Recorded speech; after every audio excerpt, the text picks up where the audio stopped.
Everyone, this is Sam from screenfiends.net, and this is a Geek of the Week kind of review, I suppose.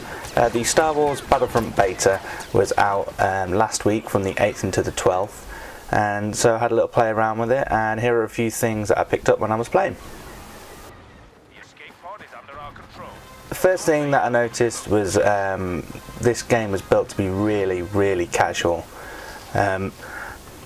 I'm watching some of the other YouTubers and whatnot that have been playing it. It seems like just hip firing, like I'm doing now, is the way to go. Zooming in doesn't really give you any benefit in terms of accuracy. It slows your character down as well, so if anything it's actually a hindrance because it slows your character down, meaning you can get shot more, but it doesn't actually give you a tactical advantage on the enemy. Obviously with a sniper rifle or a long range weapon, you're going to still want to zoom in.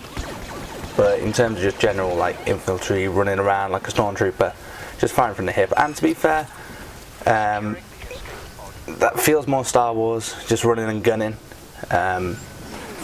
Obviously this is built by DICE, and so entering into this from a FPS perspective, you think, oh okay, I'm going to crouch so I can steady my aim, so it's not I don't get as much recoil and things like that.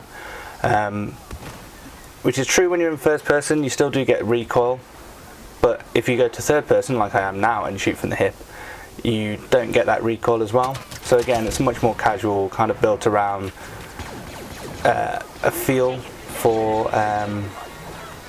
well, Star Wars basically. It feels more Star Wars to do it like that, to make it like a military simulation. So this was from the first day of the beta, so obviously you can see 11 up there. Your XP gets converted into credits, and then you use those credits to unlock the skills and other equipment that you can use throughout the game. I'll go into a bit more depth when we go some of those pop up.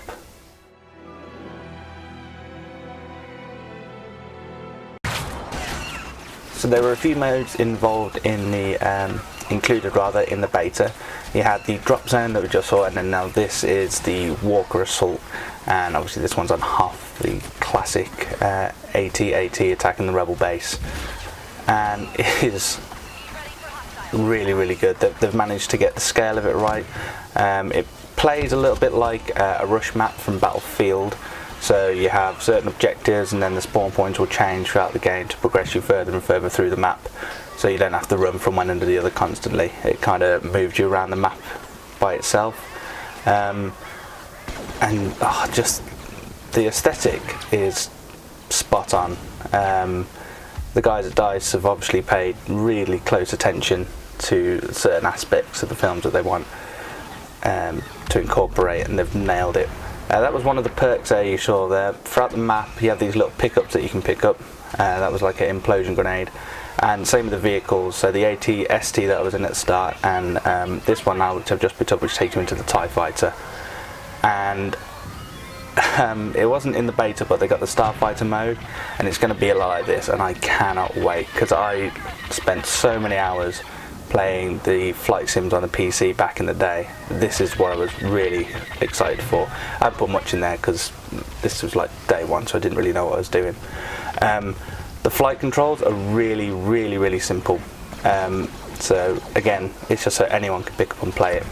You can change like the throttle, so if you're going faster you have more maneuverability, but if you slow down you have more charge on your lasers and things like that. So there is, there are skills to be learned in the game, and there will be better players eventually, but in terms of just jumping in, you're not just going to dive bomb it into the ground as soon as you start playing, which is fantastic.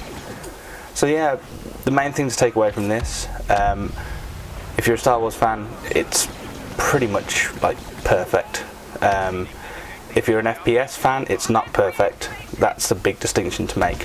However, if you're a Star Wars fan who likes playing FPS games, then it covers enough of both that you'll have a really good experience playing it. Obviously this is only the beta, so there's still a few bugs, there's a few animations that don't work out quite the way that they should just yet, and this felt more like a stress test, so that hopefully day one there's not going to be as many server issues as there have been with, say, the Battlefield 4 release, which was plagued with bugs from the start. But yeah, thumbs up from me. Really enjoyed playing it.